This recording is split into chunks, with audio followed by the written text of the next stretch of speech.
wa kú dédé àkókò yìí gbogbo olólùfẹ́ ìkànnì Only Jesus TV pátápátá jákèjádò gbogbo àgbáyé àwa tá wà ní United States mo kí wa àwa tá wà ní United Kingdom mo kí wa àwa tí orílẹ̀-èdè wa Nàìjíríà yìí náà ṣé àlàáfíà ní gbogbo wa wà àánú Ọlọ́run ní fi ẹnì kọ̀ọ̀kan wa sílẹ̀ èmi náà ni Daniel Taiwo Ọlọ́fiṣàwò aka Only Jesus ẹ ṣé fún ìfẹ́ tẹ́ ní sí ìkànnì Only Jesus TV èyí tí mo mú wá fún wa lónìí nípa Agbala Gabriel Apostolic Church Pastor Gabriel Adémọ́lá Amusan nínú ìsìn wọn lónìí Pastor Gabriel Adémọ́lá Amusan wọ́n ti pín ìjọ wọ́n tú ìjọ tó àwọn tó ti jọ́sìn ní Olúwo ní headquarter kí ni mo tí Agbala Gabriel bá wọn sọ àwọn tí wọ́n ti ń jọ́sìn ní àwọn ẹ̀ka wọn kí ni Agbala Gabriel sọ nípa wọn nínú fídíò ilẹ̀ ti máa rí gbogbo ẹlẹ́kùnrẹ́rẹ́ bí a ti pín ìjọ bí Agbala Gabriel bó ti tú ìjọ tò ohun kọ̀ọ̀kan tí mo dẹ̀ kíyèsí tí mo fẹ́ kí àjọ tí mo fẹ́ gbà kíyèsí wa sí kó tó di pé a lọ wo fídíò yẹn pátápátá látòkè dé sálẹ̀ òun ni pé Ọlọ́run kún Agbala Gabriel fún ọgbọ́n ẹ mọ̀ pé àwọn Ọlọ́run náà sọ pé tó bá kọ ọgbọ́n fẹ́nikẹ́ni kó béèrè lọ́wọ́ Ọlọ́run iṣẹ́ tí Ọlọ́run gbélé Agbala Gabriel lọ́wọ́ ṣe mọ̀ pé iṣẹ́ tó nílò ọgbọ́n ni so ó ti yé mi pé Agbala Gabriel láti béèrè fún ọgbọ́n Ọlọ́run èyí tọ́lọ́run dẹ̀ yọ̀ǹda rẹ̀ fún nítorí pé ó wúlò fún iṣẹ́ ìránṣẹ́ rẹ̀ bó ti ṣàkóso tó ń darí ìjọ bó ṣe pín ìjọ bó ṣe ṣàkóso ìjọ nínú ìsìn tòní ẹ rí i pé ọgbọ́n farahàn nínú ohun tí Agbala Gabriel èyí tó sọ àti tó ṣe ọgbọ́n farahàn níbẹ̀ lọ́pọ̀lọpọ̀ ẹ rí bíbélì sọ pé iye àwọn tá à ń ti ọwọ́ ẹ̀mí ṣamọ̀nà wọn iye wọn ni wọ́n ń ṣe ọmọ Ọlọ́run ẹ rí báyìí àwa Kìrìsìtẹ́nì àwa ọmọ Ọlọ́run ẹ̀mí Ọlọ́run ló ń ṣamọ̀nà wa ẹ̀mí Ọlọ́run ló ń darí wa gẹ́gẹ́ bí ṣe sọ fún wa tẹ́lẹ̀ nípa ìjọ Agbala Gabriel pé bí ẹ̀mí Ọlọ́run bá ti ń darí wa bẹ́ẹ̀ náà la ṣe ń gbé ìgbésẹ̀ ohun tẹ́mi Ọlọ́run bá ní ká ṣe òun náà là ń ṣe so nínú ìsìn tòní bí Agbala Gabriel ṣe ṣàkóso bó ṣe darí bó ṣe pín ìjọ àwọn ẹ̀ka wọ̀nyẹn ohun tó sọ máa fi fídíò sílẹ̀ fún wa ká jọ lọ wo fídíò yìí ká wò ó láti bẹ̀rẹ̀ sí dópin padà ṣe wò ó ẹ comment nínú comment box ẹ jẹ́ kí n rí comment yín ẹ jọ̀ọ́ ẹ lè bá mi like tẹ́ bá mi share ìbákan náà ẹ̀yin tí ẹ ti subscribe ẹ má gbàgbé láti subscribe sí Only Jesus TV òun nìkan ló lè mú ohun tó lọ nípa Agbala Gabriel wá fún wa láì sí àbùlà láì sí àmúlùmálà gẹ́gẹ́ bí ẹ ti mọ Only Jesus TV láti ilẹ̀ pẹ̀pẹ̀ epo tó bá ti ń lọ nípa Agbala Gabriel ló máa mú wá fún wa so ẹ jẹ́ ká tún lọ wo eléyìí náà bákan náà ẹ ṣe ríà lókè lọ. Lambombi. Hallelujah. Wọ́n ṣèsìn wọn ó sì lágbára. Wọ́n ṣe àwọn èèyàn ti dé aago 5 kí ló ti ṣẹlẹ̀? Wọ́n ti dé inú ṣọ́ọ̀ṣì ti kún. Hallelujah. Ó tún wá ní ẹ̀yìn kan tí ìyẹn já sí títì. Ìyẹn lọ́lọ́run ó rà fún wa báyìí níbẹ̀. Nígbà tá a bá fi rí Sunday ẹ máa wo nígbà tá a bá fi rí Sunday àwọn tán máa kà ń bẹ̀ yẹn yóò ní agbára because iye mọ́tò tá à ń gbé lẹ̀ fún wọn kò ká wọn. Wọ́n ní mọ́tò 30 àbí àwọn ó sì gbé mọ́tò 5 lọ. Tá a gbé mọ́tò 5 lọ tó bá káwọn èèyàn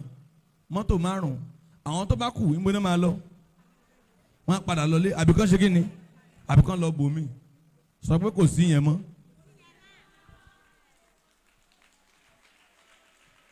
Hallelujah. Ẹ̀yin ará òjé ẹ̀ wà ní bínú o àgbè mọ́tò lẹ́mọ̀ o lajú kí mo là ṣe àgbè mọ́tò lẹ́mọ̀ mọ́tò 10 tán ló gbé yín láàárọ̀ yìí that is 180,000. Hallelujah. Kí n fi fárúgbó 20 gan kan lọ fi jẹun ó pè mí wàá gbọ́ mi. Hallelujah. kí wá lẹ́ẹ̀mọ́ ṣe ẹ̀yin tẹ̀ ń wá látòjé ẹ̀ wá sólúwo ń bì mọ́ Ọlọ́run ṣògo láti máa ṣe kíni láti máa pàdé ẹ wá lajú ẹ ń wò pé ṣé mi ní wá ni mo bí mi dá ẹ odidi ṣọ́ọ̀ṣì máa filẹ̀ hallelujah hallelujah mi n tó bẹ́ẹ̀ àwọn mo dúró láàárọ̀ yìí mo ń wo orí èrò inú mi sì ń dùn Jésù rí ọ̀pọ̀ ènìyàn inú rẹ̀ sì dùn so ṣé ẹ kulẹ̀ rí bí ìta wà yìí kámpù ni kí n mọ̀ pé sọ̀rọ̀ àwọn tó jókòó yìí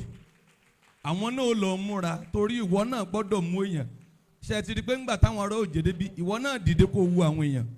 ó rí i pé ó tún wà nílẹ̀ rẹpẹtẹ àbí ó sì nílẹ̀ ni. níbi tẹ́ ẹ jókòó sí àwọn ọlọ́nṣògo ò wá o abọ̀túngàn ò wá abọ̀tún ò wá ẹ̀yin lẹ́yìn wá wọ́n wá mo ti ní kán má wà lénìí mọ́tò méjì làwọn náà máa ń gbà mo ní wọn gbọ́dọ̀ wà lénìí àtàrí náà wà náà mo ti ní wọn gbọ́dọ̀ wà lénìí mọ́tò méjì làwọn náà máa ń gbà hallelujah ẹ jẹ́ ká build àwọn ọbẹ̀ yẹn because kò sí n tá a fẹ́ lọ ṣe ń bẹ̀ tá a bá débẹ̀ tá a ṣiṣẹ́ Olúwa èèyàn máa wá èrò á wá tó bá ti wá di pé ẹ̀rí mọ́tò gbé wọn mọ́ wọ́n fà sẹ́yìn èmi lèmi ò bí màá ṣe máa ṣe bó bá jẹ́ sáfíìsì 4 mo lè ṣe lójúmọ́ lẹ́nu àárọ̀ yìí mo ti lè ṣe sáfíìsì 2 Sunday tó ń bọ̀ yìí abọ̀ ọ̀tún ni màá kọ́ sáré lọ nídàjí 6 to 8 hallelujah lajú kò sí nǹkan kan ń bẹ̀ ìgbà tí èké mo rinṣẹ́ lọ mọ́tò gbé mi débẹ̀ mo bọ́ọ̀lẹ̀ wàásù fún wọn bọ́ọ̀nù mọ́tò padà Ọlọ́run ṣògo kálẹ̀ mi mo tún ṣe gbogbogbò abẹ́ ń bẹ́ mọ́tò wọ̀ káàkiri hallelujah àwọn tán jẹ́ bàbá wa wọ́n ń ṣe jù bá ń lọ mélòó lára ti wáyé.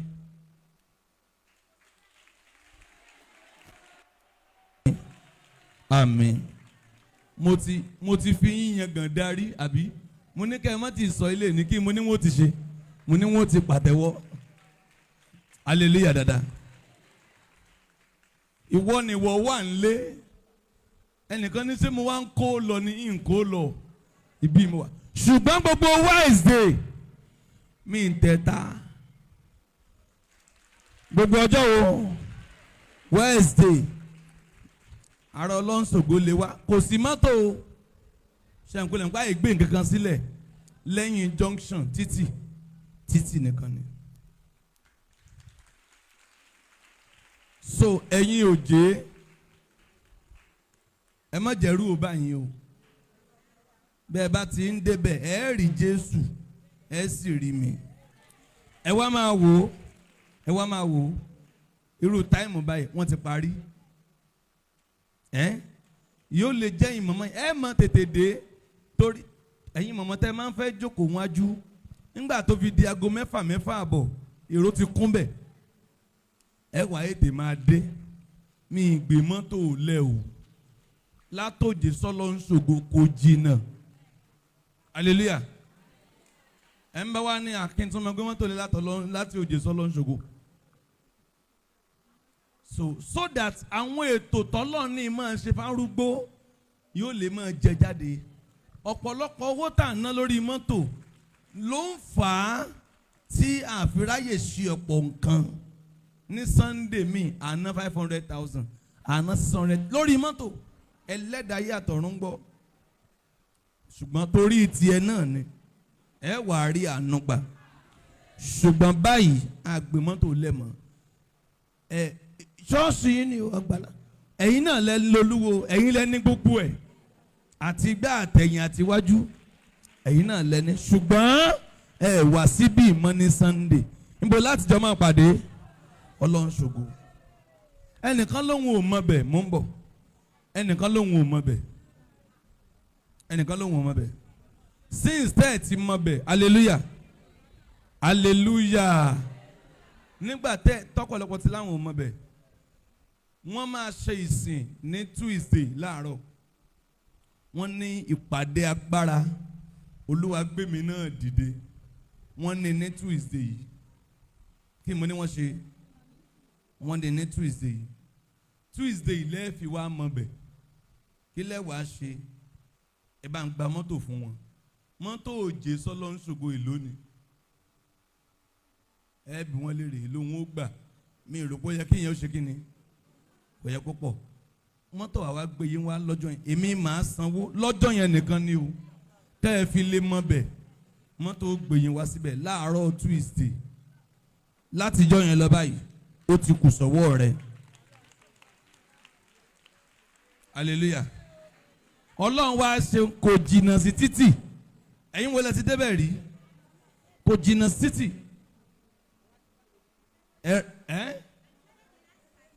ẹ pàdé mọ́tò lóje níbi tẹ́ ti máa ń pàdé mọ́tò láràárọ̀ báyìí.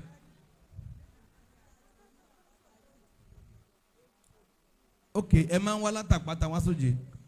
ẹ máa ń wá látàpátá sọ́lọ́ ń ṣògo báwọn. Àpáta lọ́nà ọjọ́ ẹ wá sọ́lọ́ ń ṣògo hallelujah dáadáa hallelujah so láàárọ̀ Tuesday amen kí ló ṣẹlẹ̀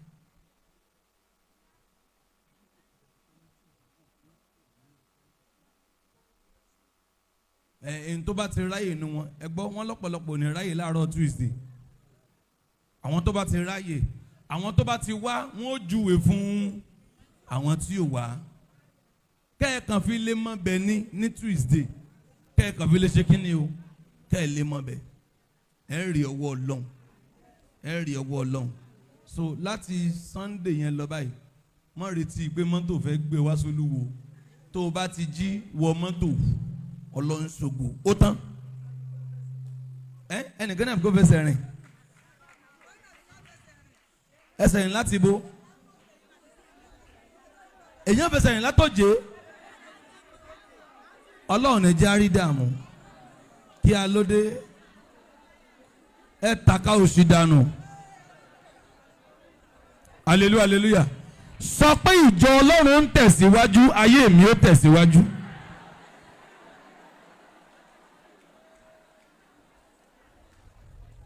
àwọn èèyàn tuntun tí wọ́n wá sí Ọlọ́run ṣògo tí wọ́n àdé ṣọ́ọ̀ṣì wa rí bíi 200 ni wọ́n tán wá rí so wọ́n dẹ̀ ń ṣe kí ni wọ́n dẹ̀ ń pọ̀ sí ẹ̀yin òjé nìkan ni o ok mọ́tò náà báwọn tó wà lókè àdó wa ẹ̀yin tẹ́ wá látòkè àdó dá òjé náà lẹ́ ń gbà òjò bá ń lọ so tẹ́yìn lọ́rùn àbí ò tẹ́yìn lọ́rùn ṣùgbọ́n ẹ lajú àwọn ìpàdé tí ó máa pa gbogbo wa papọ̀ síbí ẹ máa gbọ́ ìyànà ṣọ́ọ̀ṣì ibi ní ìyànà ṣọ́ọ̀ṣì wà ibi ní ìyànà ṣọ́ọ̀ṣì súnmọ́ bí àbí kí ìyànà ṣọ́ọ̀ṣì náà máa lọ sí ọlọ́ṣùgbọ́ ìyànà ṣọ́ọ̀ṣì ẹ máa wá bí ẹ ní choice ń ti yín. Hallelujah. So tẹ̀yìn lọ́rùn. Ìpàdé tí ó máa pa gbogbo wa pọ̀ pátá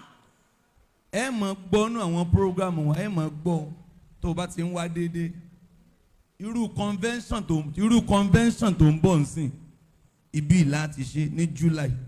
convention. Irú àjọ̀dún tá a máa ń ṣe lẹ́ẹ̀kan lọ́dún ibi ni. Hallelujah. Àwọn yẹn mọ́tò wọn gbé mọ́tò lẹ̀ irú àwọn ṣòru tá a máa ń ṣe lẹ́ẹ̀kan lóṣù àwa lè má máa ṣe tààrà lẹ́ẹ̀kan ó lè jẹ́ pé ẹ̀ẹ̀kan lóṣù mẹ́ta á jẹ́ kẹ́ ẹ máa mọ̀ torí kí ni ìnáwó owó mọ́tò yẹn pọ̀ so láti Sunday àgbọ̀mọ́tò lẹ́mọ̀ ẹ̀yìn òjé òkè àdó ibo lẹ́mọ̀ wá ọlọ́ṣù ẹ máa lọ. Yóò dà fún yín ẹ ṣé ẹ̀yin màmá wa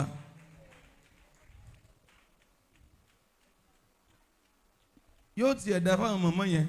ṣe ń pé ọ̀pọ̀lọpọ̀ wọn wàhálà mọ́tò látòdìdí òjé síbí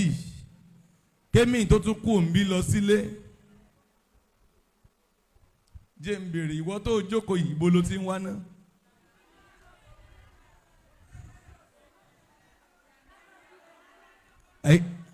ẹ̀yin tẹ́yin náà fẹ́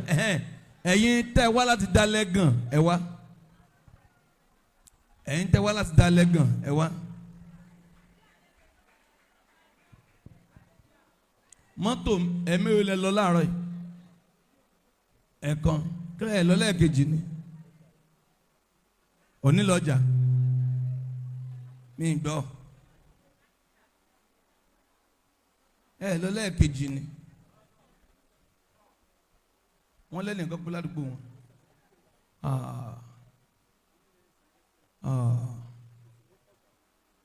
ó yé mi hallelujah ẹ wá ẹ̀yin dálẹ́gàn abọ̀ ọ̀tún a ní chọ́ọ̀chì làbọ̀ ọ̀tún a ní wà làbọ̀ ọ̀tún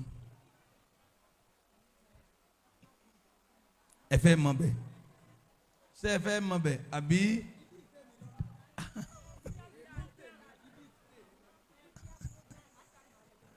ibẹ̀ láti fẹ́ kẹ́ ẹ máa wọ́ṣípù ní Sunday àwa náà la wà ń bẹ̀ ṣọ́ọ̀ṣì Agbala Gabriel ni in tí wọ́n ń ṣe ń bí nànà ṣe ń bẹ̀ ọmọ ẹ níbi tó lọ́rùn màmá wá sábà ọ̀tún tẹ́ ẹ bá ti sọ pé inú máa lọ màmá wá ṣebí ń tẹ́ ẹ fẹ́ nìyẹn àbí dandan ẹ sábẹ́ tẹ bí ẹ ti bẹ̀rẹ̀ láìpẹ́ ni hallelujah ẹ rí ògolo afẹ́kẹ́ máa lọ sí ẹ̀dìdé afẹ́kẹ́ máa bẹ̀rẹ̀ afẹ́kẹ́ máa lọ sí àbá ọ̀tún yẹn.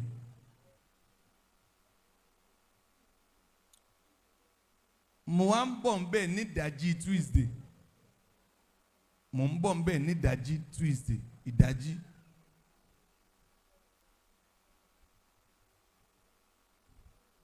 dálẹ́gàn òjìnà sábọ̀tún ṣẹ́yìn máa bọ̀ tún yẹn ẹ mọ chọ́ọ̀chì yẹn very good. níta máa ṣe ni pé ṣé wọ́n lè wá bá yín kẹjọ lọ síbẹ̀ èmi á débẹ̀ títí 7:30 mo kàn fẹ́ ṣèpàdé àárọ̀ kùtùkùtù wákàtí kan pẹ̀lú àwọn branch abọ̀ ọ̀tún kí n pray fún wọn kí n dẹ̀ fìdí yín múlẹ̀ kí n dẹ̀ dá àwọn ọmọ ìjọ tán wà ń bẹ̀ mọ̀ láàárọ̀ Tuesday ní abọ̀ ọ̀tún dálẹ́gàn rè abọ̀ ọ̀tún rè hallelujah ojú wọn ti ń korò kí ló dé àní mò ń bọ̀ on Tuesday áńbìlì yẹn lélẹ̀ ẹ wá wò pásítọ̀ wa tó wà ń bẹ̀ ló wà ní áńbìlì yìí ojú wọn ti ń korò ẹ wò ó ní ẹ bá ń fún wọn láńbìlì ẹ gbà ó nù. Mo ń bọ̀ ń bẹ̀ ní àárọ̀ Tuesday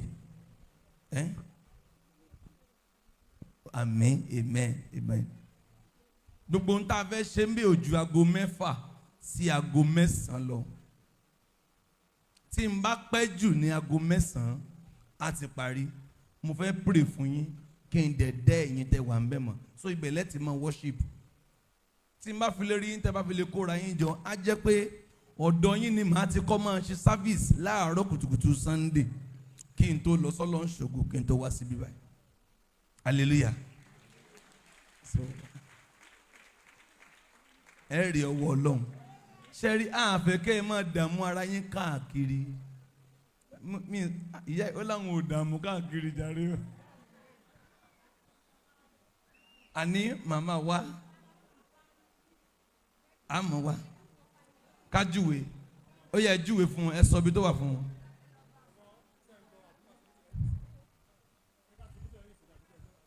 wọ́n ń bá yín sọ̀rọ̀. láfta tabadabo tó jọ́sà bọ̀ tún ẹ̀ a máa kọjá mọ́sálásí yẹn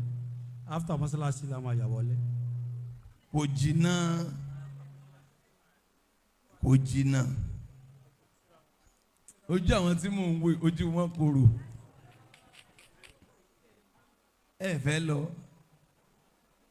ẹ wojú mi ok ẹ ń lọ bí ṣe ń Tuesday ẹ̀yin kan.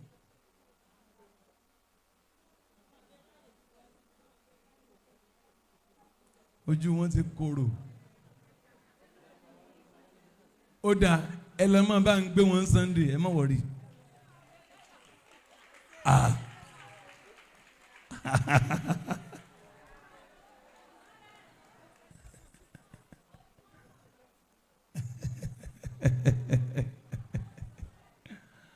ó lágbára o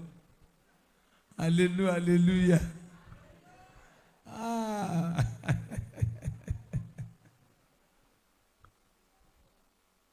àti ẹ̀mọ̀kọ́ lọ́nṣọ́ gbogbo wa hallelujah hallelujah dada ní tí mo fẹ́ nìyẹn